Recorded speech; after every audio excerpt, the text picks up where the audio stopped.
Welcome to Greensboro Glimpses. We have a very interesting show in store for you. My guest is a man who's been called a multifaceted musical genius and also one whose creativity defines categorizing. He is the music director of the Greensboro Symphony Orchestra, Dmitry Sitkevetsky. Maestro, thank you so much for joining us. It's a pleasure to be here. The multifacet comes from the fact that this man has forged a career as a concert performer, a conductor, a composer, arranger, organizer of festivals, just so many things that you've done. And we want to talk about as many of those as we can, but I want to talk a little bit about you because you have such a fascinating, interesting life. You were born in Azerbaijan, I believe. Yeah. Grew up in Moscow. Absolutely, yes. And attended the Moscow Conservatory. Yeah, first it was a Central Music School for 11 years, and that was certainly the most remarkable music school in the world, not just in Russia, because they took kids from the age of 6 till the age of 17, 18, and they trained them in the most professional manner, knowing that they will be professional musicians. Mm-hmm. So that kind of level, and you took all the other subjects in that school as well. So you were really, you had to be at your best from the age of 7 pretty much. And there was a lot of competition, so at the end of the year, if you were not up to the standards, you were let go. And then the hundreds of the others from all over Soviet Union were ready to take your place. So it was a real, you had to be on your toes. Yeah. Well, you're the son of a very musical family, both your father and your mother. Right. Very, very famous musicians. I believe your father died when you were very young, but he was a very famous violinist in his own right, Julian. Correct, Sitkevetsky, yeah.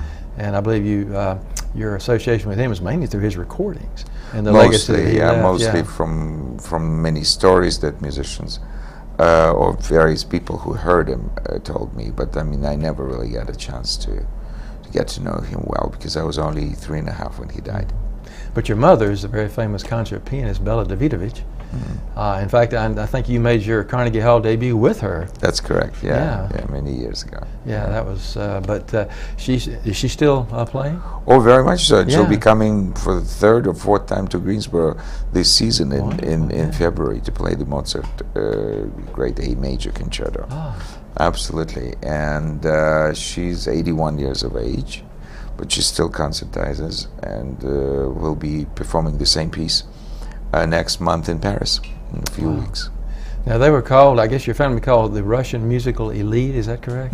Yeah, sort of this, the very top of that tree of musicians in Russia, the ones who were most accomplished. And there were several families, where the second or sometimes third generation of musicians also were musicians, like the Shostakovich family, Oistrakh family, Kogan family, Leonid Kogan and Emil Gilels, and then Mstislav Rostropovich, both daughters also became musicians, and they were all of different age, but they all went to that school, the Central Music School, because the parents were there before. Right.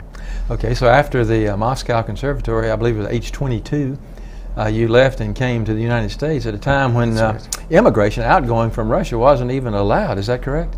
Well, I mean, they never called it an immigration because it was inconceivable to leave the workers' paradise. Why would you ever want to go and live anywhere else? But there was a real exchange, people for bread, because America was selling, grain and wheat to Russia, and we were exchanged for that. So there was a certain quota of mostly Russian Jewish emigres that were let out of the country claiming that they had relatives in Israel, and that was the channel